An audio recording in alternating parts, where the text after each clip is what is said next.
Nikmat sekali, Masya Allah. Oke, Assalamualaikum warahmatullahi wabarakatuh. Selamat datang kembali di Selepas Sore Podcast. Bersama saya Ibnu di sini. Hari ini hari postingan untuk hari apa ya? Hari Kamis. Ya, kita bakal posting di hari Kamis, insya Allah. Di episode kali ini saya pengen ngobrol soal karyawan yang tidak diapresiasi. Bagi teman-teman yang barangkali pertama kali datang ke channel ini, nama saya Ibnu, saya seorang 9 to 5 worker, sedang dalam perjalanan menuju kestabilan finansial keluarga, dan kadang membagi tips dan tools produktif untuk bapak-bapak khususnya. Nah, di episode kali ini saya bakal membahas mengenai karyawan yang jarang diapresiasi, bahkan tidak pernah diapresiasi. Seorang atasan yang saya pahami, ketika dia memerintahkan sesuatu hal untuk kepentingan dirinya, entah itu dia mengikuti suatu pelatihan, entah itu dia mengikuti sebuah perlombaan atau mengikuti sebuah persyaratan untuk dia naik jabatan, kemudian beliau memerintahkan, kalian tolong buat laporan A, kalian tolong buat video B, kalian tolong buat PowerPoint presentasi. Kemudian sebagai anak buah ya kita kerjain lah perintah atasan. Kalau nggak mau dimarahin ya kerjain ya. Nah, kemudian orang ini pun ketika mendapatkan apa yang dia inginkan, dia nggak pernah berterima kasih kepada anak buahnya, tidak pernah mengapresiasi ide-ide anak buahnya. Itu kan kita ngerasa tidak diapresiasi, itu kan kadang merasa sedih ya. Apalagi ini bukan bos, nggak terlalu bossy, dia hanya di atas satu tingkat aja, tapi kelakuannya kayak bos gitu. Wah, itu kan lebih emosi lagi, Pak. Jadi kalau boleh cerita sedikit, Pak, kemarin tuh kayak ada acara seremonial gitulah. Kemudian saya disuruh untuk membuat PowerPoint nih. Wah, saya udah buat PowerPoint yang secantik mungkin, kemudian seinformatif mungkin untuk beliau ini ikut lomba gitu. Nah, beliau ini setelah ikut lomba ternyata dapat juara, Pak. Wah, dapat juara. Ya, saya berharap sih nggak dapat uangnya ya. Saya cukup bilang, Dek terima kasih ya, atau Mas terima kasih ya atas idenya, atas PowerPoint-nya, atas bantuannya.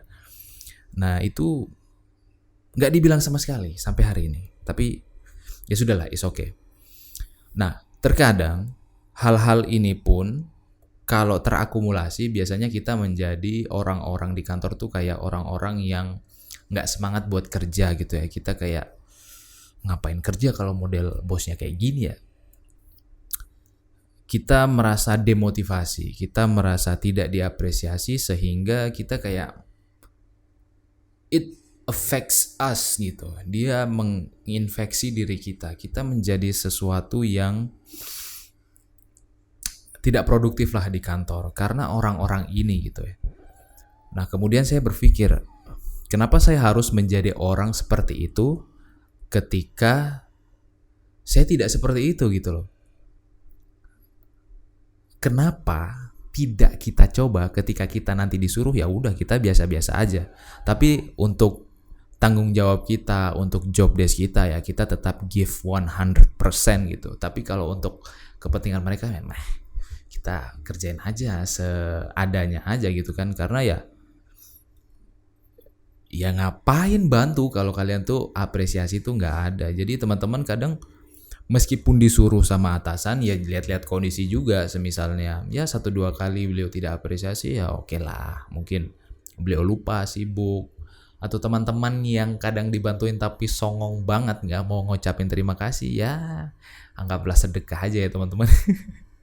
Walaupun menyakitkan, tapi ya udahlah. Tapi kalau sudah macam 3 kali 4 kali ya kita jangan terlalu tolol juga untuk ngikutin perintah mereka. Ya kita ngikutin tapi jangan give 100% lah, ya 25% atau 50% gitu ya. Nah, itu yang membuat kita lebih alive. Itu yang membuat kita hidup di dalam lingkungan yang toksik seperti itu ya. Karena ini adalah sebuah fakta menarik. Ketika kalian memiliki banyak skill, ketika kalian memiliki banyak kemampuan, ketika kalian memiliki banyak kelebihan, siap-siap kalian akan dimanfaatkan. Kalau kalian tidak bisa menolak, kalian tidak bisa berkata tidak, atau kalian tidak bisa belajar buat kabur dari situasi tersebut gitu ya.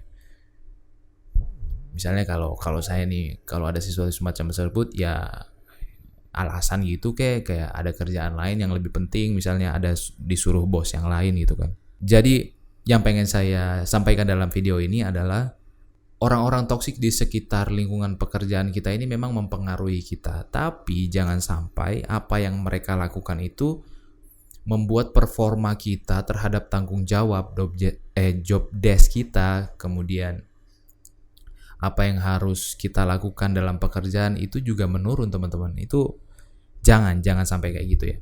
Jadi kita tetap give 100% untuk kita punya tanggung jawab. Anggaplah mereka sebagai rintangan dan tantangan dalam dunia pekerjaan. Karena ketika kalian menyerah terhadap kondisi tersebut, lingkungan tersebut, apa kalian berharap di tempat kerja yang lain bakal lebih baik? Tentu tidak, teman-teman. Itu hanya ilusi kita belaka. Jadi ya belajar untuk membiasakan diri, belajar untuk ya biasa aja, belajar untuk santai aja terhadap kondisi-kondisi yang tidak ideal di dalam kantor. Oke, sampai ketemu di Selepas Sore berikutnya. Saya Ibnu, take a position, catch you at the next one.